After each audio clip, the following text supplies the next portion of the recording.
si Senator Chis Escudero, very surprising yung pagsipot niya nung Wednesday at nagkaroon kayo ng quorum. Pero formally kasama niyo na po ba siya sa inyong bloke? Formally kasama natin at ako nakikipag-coordinate rin sa kanya on different important matters. So and yung kanyang nabasa ko yung kanyang press release, talagang importante sa kanya stability rin and to move forward. Sabi nga niya untenable, hindi na pwedeng ganito for a long time eh. No, at kami mga senador, pare-pareho namang gusto namin, Christian, magtrabaho, we go back to work, and that's why I really appreciate yung move ni Senator Chis Escudero na tinitignan niya yung institution. No? Hindi yung sarili niya. No? Sabi nga niya, wala naman akong kinakampihan dito, but gusto ko lang to move forward kasi hindi pwedeng ganito ang situation na puro walang pasok, puro boycott, then magkakaproblema talaga tayo. At saka napapahiya kayo eh, individually tsaka as an institution, 'di ba? Parang Correct. minumura ng tao yung mga senador. In particular si Alan Peter Cayetano, ang daming galit sa kanya.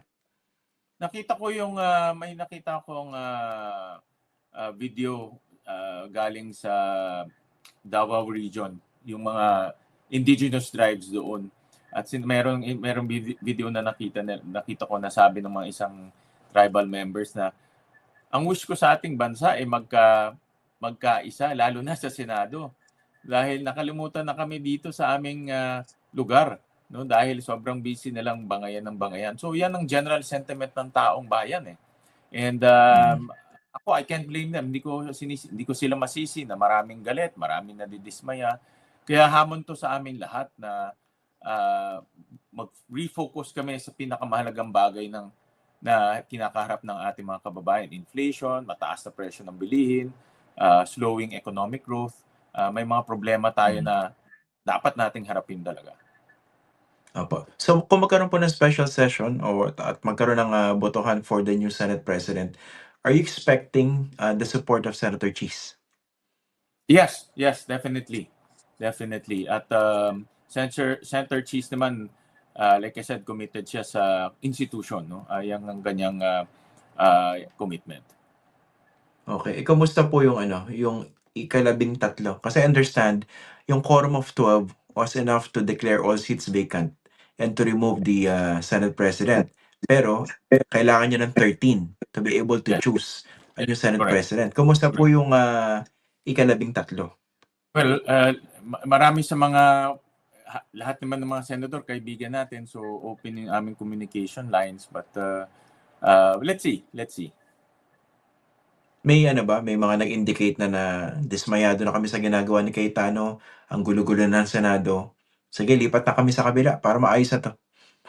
Hindi ko muna sasabihin, Christian. Like I said, we open yung communication lines naman natin, no? I just had to say it. Kasi ganito yung hearing kahapon, hindi po ba? Yung Blue Ribbon Committee hearing. Lagi may quotation marks yun eh. Hindi naman yung solid 11. May mga wala eh. Unofficial yun. Unofficial. Siyempre, karapatan ng mga senador magpatawag ng meeting or ng gathering or consultative meeting. Karapatan nila yan. Karapatan nila na magkaroon ng mga resource persons or guests sa kanilang mga meetings. Pero walang hearing. No? We don't have a hearing. We did not have a hearing yesterday. Opo. Yung parang presence ni Secretary John Vic Remulla, kina-question ng ilang kaalyado ni Alan Peter Cayetano. Why was he there in the first place? Actually, the day before, tinawagan siya ng ilang mga senador. Ako tinawagan ko si Chief PNP Nartates kasi nga of this mga panawagan na mag-rally, and then mayroon kaming news na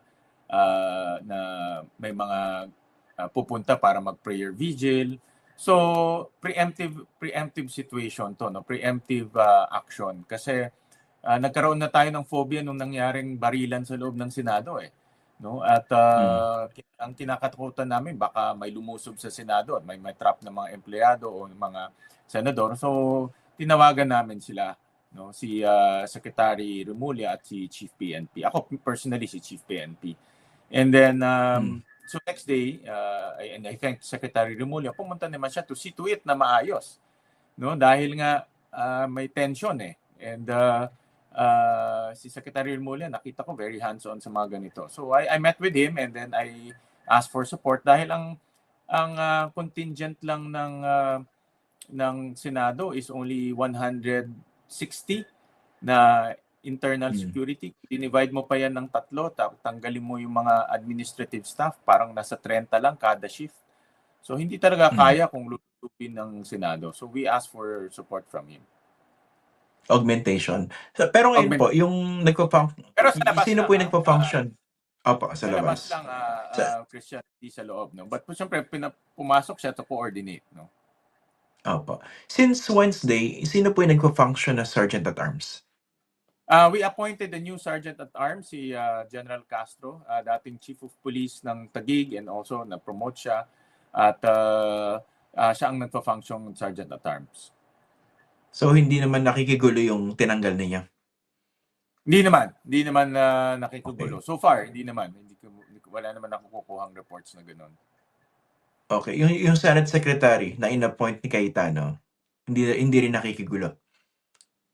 Yan ang complicated because I got reports na nasa loob pa siya ng building at umiikot-ikot siya doon. At but so far naman in terms of instruction and direction, si Secretary Ray naman ang nagbibigay ng instruction at direction. Okay, kasi 'di ba I understand hindi siya nag-call ng roll nung Wednesday po, no? It was the deputy. Yes, hindi siya nag-call ng roll, so I placed that on record, and that's why we requested the deputy secretary to read out to do the calling of the roll.